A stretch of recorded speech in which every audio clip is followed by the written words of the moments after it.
Welcome, everyone, to another SDN Community Voices. Every week, we are going to have this little informal conversations with different members of our community to talk a little bit about the different events and things you can do as a member, but as well if you're in generally interested with service design. And today, I'm joined with Adam, who is the conference director for our very global service design global conference that's happening now in Helsinki in October. And as well, he's a senior strategic design service. Now I messed it up. You'll tell them later. But yeah, I'll bring Adam now here, and then I think it's better to explain his own role. So welcome, Adam. Hey, thank you so much for having me, Felipe. Yeah, it is. My title is a senior strategic designer.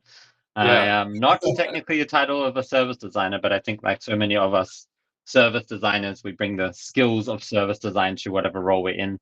I also Yeah. was a product designer at Zalando, and yeah, I think the title can be a little bit Yeah, a lot of misleading. times the wording of service design is a little bit flexible, right? We have a lot of Yeah, people that probably do service design, but they don't have the title, or people that maybe do service design, but maybe they have the title, but maybe do something slightly different more to yeah, other areas, right? So, yeah. Yeah, I was just at the Service Design Drinks Here event in Berlin yesterday and mm, last night, and this was exactly what we were talking about. Also, service design thinking and doing, and what does the title mean? It's an ongoing debate, and I'm sure if you asked every person that comes to the conference or is in our community, you'd probably get a different answer. yeah. And then maybe I ask you, like, if you do an elevator pitch of what a service designer is or service design is, what is kind of the go-to kind of explanation that you go for? Yeah, I mean, I'm a bit of a purist. I think the design is the intentful creation of things, and for me, a service designer should be the intentful creator of services.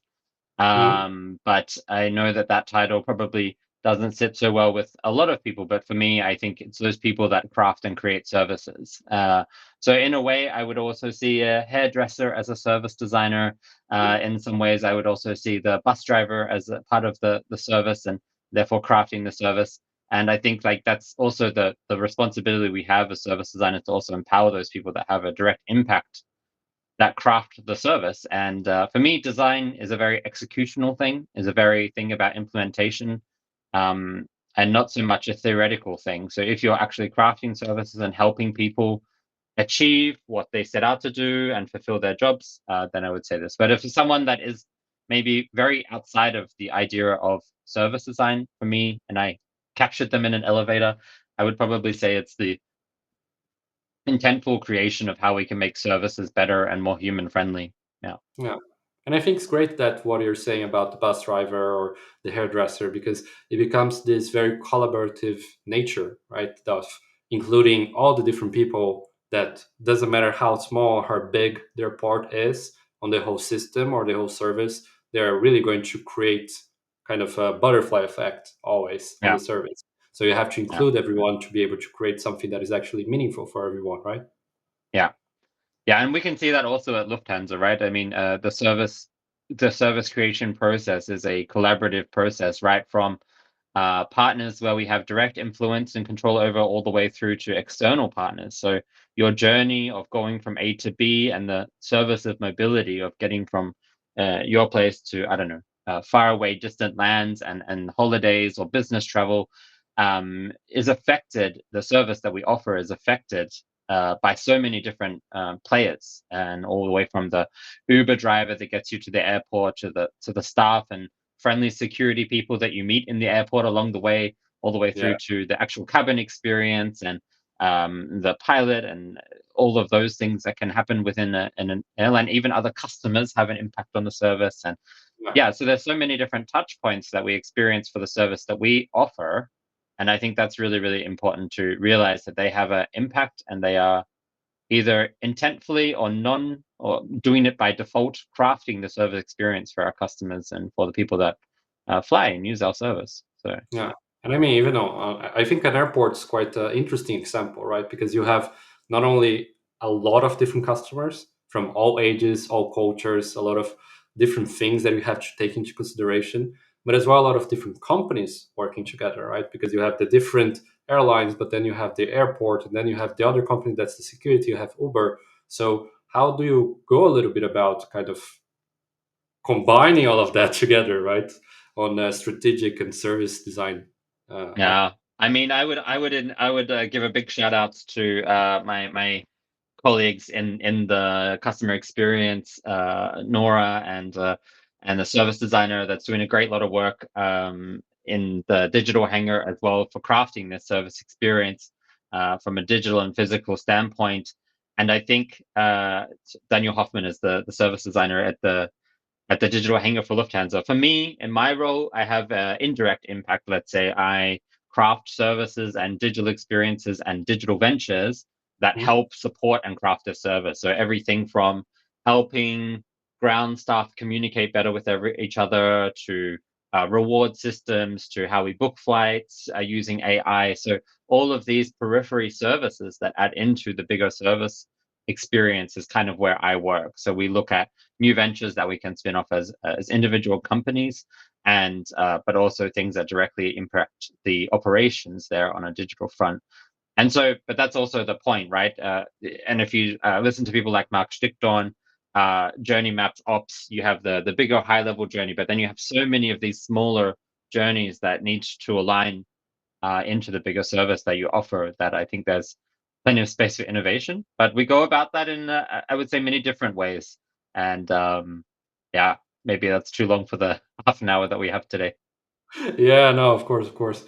And I'm interested as well. I think we have right now about 16 people that are listening to us right now. So comment there as well. What is kind of your role, or what are the different things you're doing with service design? If you have a role as service designer, or if you're working with something else and then using service design ideas and concepts on it, right? And Yeah.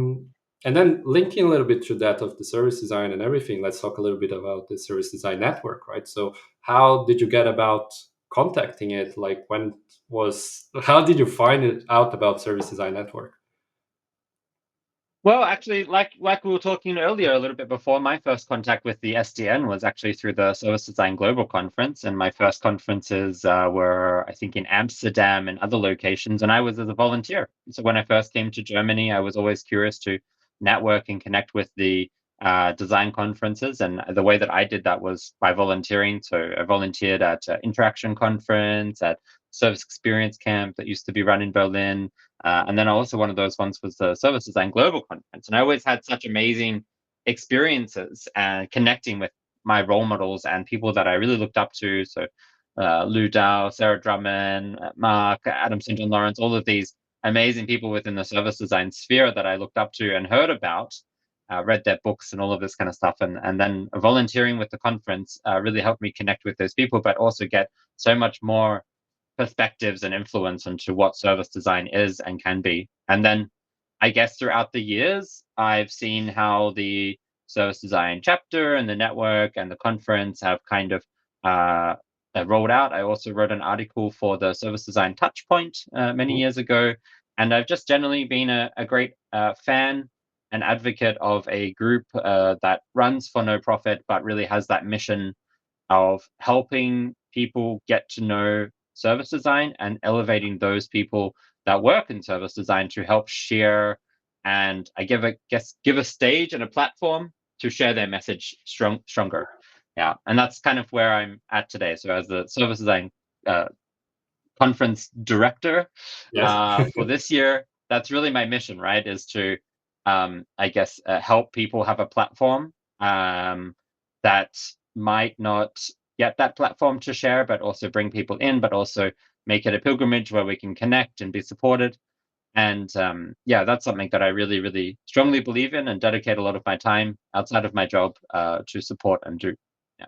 Yeah, I think that community aspect is something that's very important, right? Because Yeah. uh, as we were saying, there's a lot of different people that practice service design. Maybe they don't know, or maybe they don't have the title of that, but they do use service design on their day to day.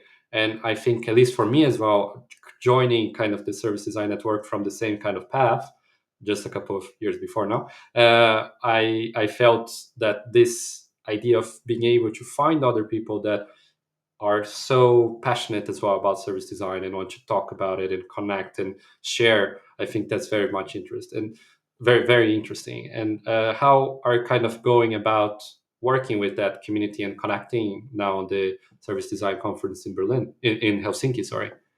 Yeah. I mean, there's communities within communities for me a Yeah. little bit.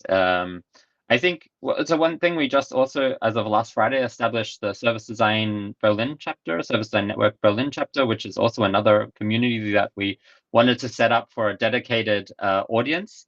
But there's already great communities that I've been a part of before. So the Service Design Jams I used to run with a group of amazing people. People like Diz Carano, maybe you know her from her AJ and Smart videos, or Mati Ferrero and Melanie Robolino. And then we handed that over to an amazing new team. They're doing a great job with even better and bigger jams than us and what we did. And then I was running the service design drinks in Berlin. Mhm. And from the service design drinks, we had, through the pandemic, some really great guests and really great people. So thank you for those people that helped us do that. And we handed that over to now a new team, and they're even doing bigger and better events. So I can really see that community growing under their guidance and leadership. Thank you for that. And yeah, now within the community that we have on the global platform, which is the Service Design Global Conference, yeah, it's even a bigger community. So they're reaching out to that global audience. And I think that's like such a position of honor. I take it with a great deal of humbleness and hopefulness that I can fulfill this, and a bit of maybe even a imposter syndrome that we can actually that I'm actually worthy of this title and this position. But I have to say, working with the Finnish chapter and working with people like Elisa as the local director there, and working with this chapter, we have 20 amazing volunteers that are giving up their time, that are really so much joy and so much fun to work with. And we have such a great team where they're all giving so much and really putting on. I've never met such an eager team. I have to say, even last year in Berlin, we had a great team, but they weren't as eager and as ready and as full on as the Finns. And I never known Finnish people to be so passionate. Mhm. But they are really, really, really excited about this conference. And I think that community that we built in this team really will hopefully like show to the wider community of the experience and the culture and the relevance that we want. So I think like it's maybe that roll on effect of having tight knit communities that can really show the experiences that we want for others to have in the overall conference and that global community. Then I think the conference for me is like a place where the community manifests, right? I mean, we have this service design network is a network of people and organizations and groups, and the conference is really that point where we actually come together and actually do something together and actually show off and share stories and catch up with old acquaintances and this kind of thing. So I'm really, really excited for that as well. So I hope that answers Yeah, your question, Ivan. 100%. Yeah, Yeah, I think a little so, bit and I passionate. think you reminded me. I don't remember who told me that, but when I was there in the Service Design Global Conference in Berlin last year, somebody said, "Oh yeah, this is kind of a family reunion that we have every year Yeah, because you go, you see everybody, you meet new people and everything, and then the family just gets a little bit bigger next year, and then you need a little bit of a bigger table or maybe a bigger city and yeah, to host the place." And I think this yeah. community side is very much interest, right, on how the chapters and everything like that. But I was more curious as well to hear a little bit more about the Berlin chapter, right? So, uh, Mm, what happened there? Like, where because you were talking as well that there is a lot of other communities, right, already in yeah. Berlin. So, what was kind of the need or the thing that made you bring together other people and create the Berlin chapter? I mean, I I think when you build a project like the Service Design Berlin chapter, sometimes it's a little bit of chicken or the egg problem. Do you build the chapter in hopes that you find something great to do, or do you find something great to do so you build a chapter around it? I think we were a little bit opportunistic in that we were able to get some support from the Berlin partner and our local government here to support design events throughout the design sector. So not just service design, but product design, what other ones were there? Holistic design, futuristic and design, and all these kind of craft and communication and brand design. So across the board, design was a big focus for Berlin Partner. So we were able to kind of seize this opportunity and think, okay, well, there's some support. Let's do something for a niche in the crowd and the audience that isn't being quite done. So the jams, they really are an amazing team. They have their 2 events per year for people to come and really try hands-on service design process, crafting, get coached, look at how the process, connect with people. But it's more for, I would say, people who are maybe switching into service design, want to understand more about service design, and want to do a hands-on participation and practice. Yeah. And then we have the service design drinks. This is for everyone. It's a very open audience. It's a very open topic, but they do like a monthly event where they can really reach out for that. We also have the summer party happening in July with them. And so that was it's a very wide-reaching audience of people that want to get into service design. And we thought what would be interesting is to have curated and targeted events that kind of work in 2 ways. So I'm working with Angel Kuhn and Bettina Klober, very, very talented service designers and design experts, quite mature, I would say, been in the industry for quite some time. And we thought, okay, one thing we need is a very curated space, a safe space where design leaders can get together and speak honestly about what's troubling them in a very small, tight-knit way. So you're not really having any keynotes or presentations, but having a space where we can have honest conversations, even to the point maybe signing NDAs so that everything is private and confidential in a well-organized way that we can have these conversations.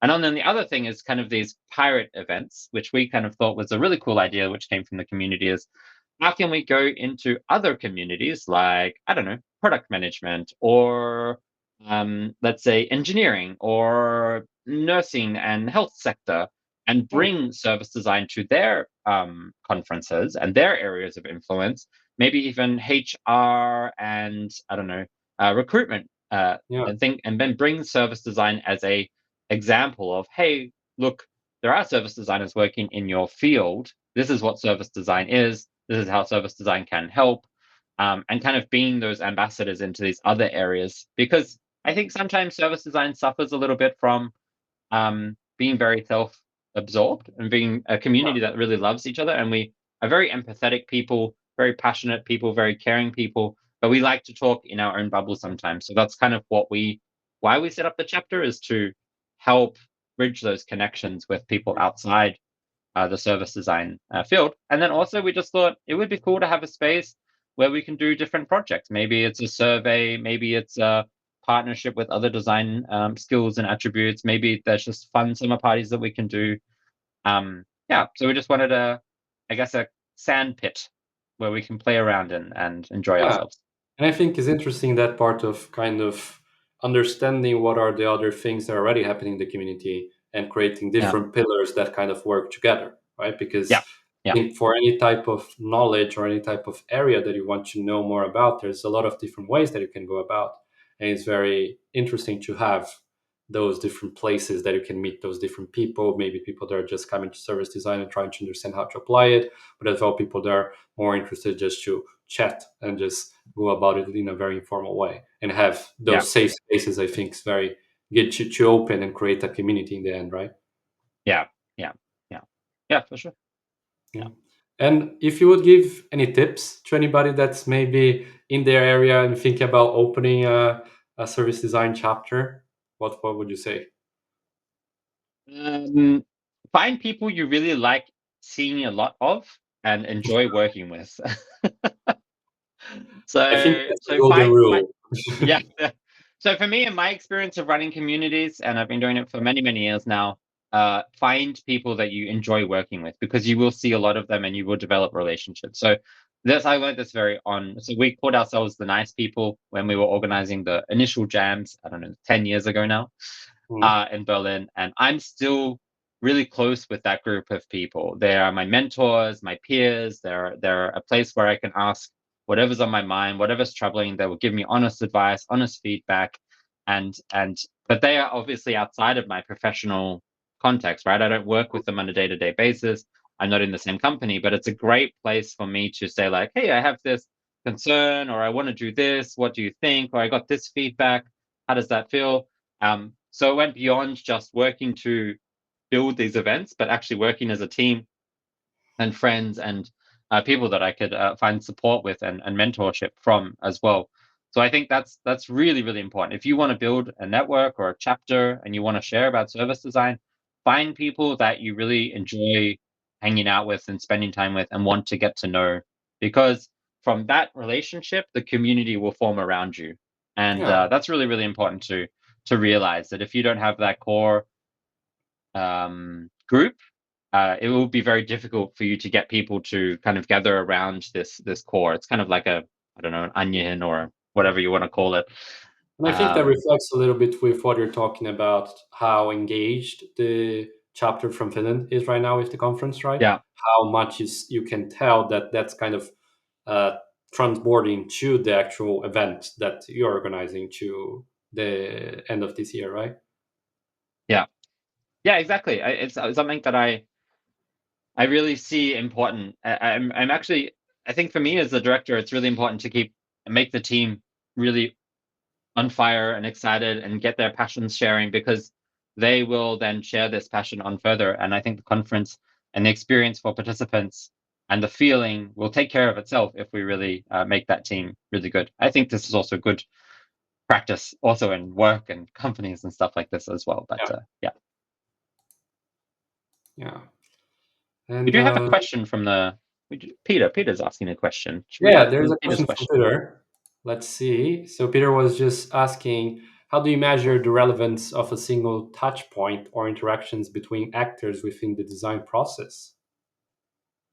Oh, Yeah. Actually, I would give a call out to some fantastic designers that I used to work with in Zalando. They did a talk called Service Design Journeys for Action. We also did one in Scotland with Orna, a Finnish designer from Zalando, and that really breaks down journeys with jobs to be done. So merging these two kind of principles to help understand what are the jobs to be done for the customers, who is responsible for them, and what is the relationship between these jobs to be done and the journey overall. Maybe something that you could look up, Peter, as well, to kind of dive a little bit into. But I think for us at Lufthansa, it's also, I think, something that we are now getting more into in terms of managing journey operations. We're also seeking to have better tooling for this as well. And I think that's something that we're also looking into more and more. So if you also have some guidance or some expertise or a comment on this, I'm also happy to hear your point of view. And yeah, so that's kind of how we do it as well. And plus a lot of data, NPS, CSAT, whatever data we can get really helps show where there is key points of frustration. And for us, of course, as you know, we're an airline company. Baggage is an issue. I know Mark Stickdorn has personally suffered from this one a little bit, but we can see there are definitely operations that are suffering and are struggling, and that has a big impact on our customer experience overall. yeah. I I hope hope that that answers that your answers question, your Peter. question, Peter. Yeah. And if you have any other questions for Adam, feel free to leave in the comments, and by then we start uh, going through the questions and everything. But I think that was a great question. That was very, very kind of detailed and specific. But it's always great to have different kind of opinions and ideas coming Yeah, from different people, right? yeah, for And sure. yeah, okay. Peter said thanks. Well, thank you for joining us. and Thank you. uh, and is there anything that you're very much excited about the conference that's coming up at the end of the year? If you Well, can I'm explain or yeah. not spoil, I I don't mean, know. last 5 minutes, I'll plug the conference a little bit more. No, I'm very, very excited. I think for me, what's exciting, of course, is to meet all of those friends and people that I see every year at the conference. And I know that they're probably all coming back, and I hope that they're really going to enjoy Helsinki and the experience we're going to put on for them. But I look forward to meeting the people that I, again, look up to, the role models that are connecting, that are doing stuff in service design. I look forward to also meeting new people that are coming and sharing their stories and are interested and curious about the service design work that people are doing. I'm very excited about our keynote speakers. So we actually have quite a good diverse lineup this year. We had a great lineup last year and even better one this year. So everyone from Andy Poland, who has of course been in the industry for many, many years and also wrote one of the early books as well. And I think that's like really good to have him at the conference, giving a bit of an overview of how he sees the world of service design and his impact and role. We have Coral Michelin, also a very high level designer, many years of experience, coming with a very passionate topic. And we also have someone that is really focusing on the let's say, how do I say this, like really how to design for everyone, and really thinking about making sure that accessibility is on the top of everyone's mind, and that we have inclusive digital experiences. And she's actually a deaf UX researcher and designer.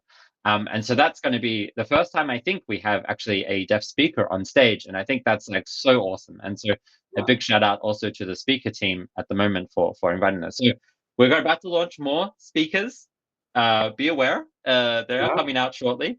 So I'm yeah. very excited for that as well. But also, most importantly, I'm very excited to be singing karaoke at an awesome after party that we have organized on Friday. So if Yeah, the you after see me parties there are. singing happy songs, then you know everything has gone really well. And if you hear me singing sad songs, then you know something's gone wrong. But you can definitely find me on Friday night at the karaoke at the party. That's fair.